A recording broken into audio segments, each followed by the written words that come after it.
Sangatsu no Lion is a massive series, and I don't just mean in that the still ongoing manga has published 15 volumes since 2007, or in that its anime adaptation ran 44 episodes from 2016 to 2018. What I mean to say is that March Comes Like a Lion is massive in concept. It is a slice-of-life drama, a sports game epic, a cooking show from time to time, a slapstick comedy, an art house film, a piece of postmodern experimentation, and also, beyond anything else I've seen before, it is a show that builds a community.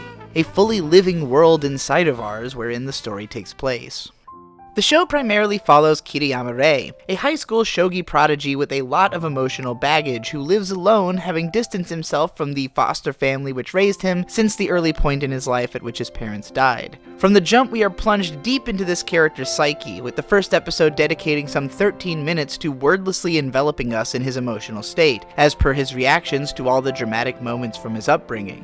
This overwhelming sense of wallowing pervades the sequence all the way up until the moment the series opens its hand and slaps you in the face with manic, overwhelming comfort and kindness. This jarring duality is in many ways the core point of the show, but also what seems to turn off many viewers who felt such dissonance from the tonal whiplash as to lose their sense of the show's intentions.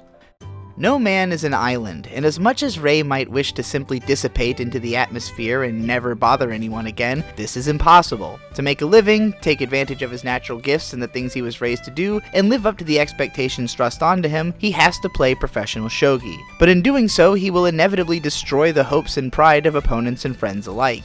Just as well, he can't force people to not want to be kind to him, and even when he does things like get up in his head and stop talking to the people trying to take care of him, there are some of them who will track him down actively and drag him out of his shell. Even the receiving of happiness can be a double-edged sword for an emotional wreck such as Rei. At one point, he describes the feeling of warmth and caring from the household that routinely invites him over for dinner as being like under a heated table. You never want to get out because you know it's cold outside, but you have to, and the contrast of moving from exuberance to melancholy is that much more devastating in kind. If happiness always comes on the flip side of misery, then he might have chosen to have neither at all. But the choice isn't truly in his hands. Whether or not he wants to, Rei is made to be involved with people. 3 incredibly kind orphan sisters who invite him over for dinner regularly, a passionate rival who brings out the best of his competitive side with his bombastic energy, a teacher who competes with him as he raises his power level, a malicious adoptive older sister whose dark personality is emotionally torturous for him to deal with,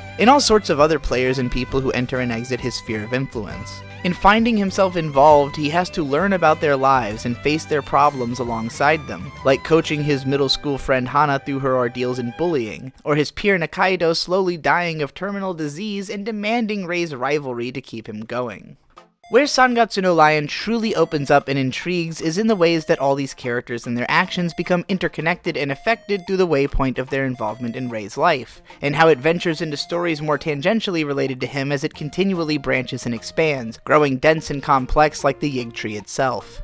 In the latter episodes of the first season, for instance, we learn the backstory of Rei's shogi coach Shimada Kei, how he spent hours every day commuting from his snowy small town in the north down to Tokyo, and eventually became close with all the old people in his town over their excitement for having a professional shogi player in their midst. As an adult, he establishes a service wherein buses go around in the wintertime to pick up old people from their homes and bring them to the town center to play shogi and get loaded up with groceries every week.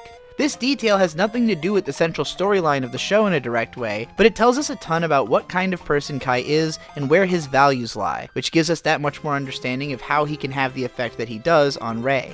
The inclusion of much older characters and willingness to flesh them out within their own arcs is one of the most uniquely commendable aspects of author Uminochika Sensei's manga. Her stories have an uncommon worldliness which allows them to breathe, showing so many different aspects of human life and letting the characters navigate their world naturalistically. It never feels like the story continues for the sake of itself. It unfolds as the natural result of people doing what they would do based on their personalities, abilities, and what they encounter along the way. It can feel a bit aimless sometimes, what with there being no real natural endgame to think everything is building to, but the experience of taking the ride is in itself enriching and exhilarating. Sure, it might be mostly slices of some people's lives, but Umino Sensei's incredibly broad pool of reference drawn from in creating those lives makes them unique, and often downright insightful about various aspects of how society and emotions work.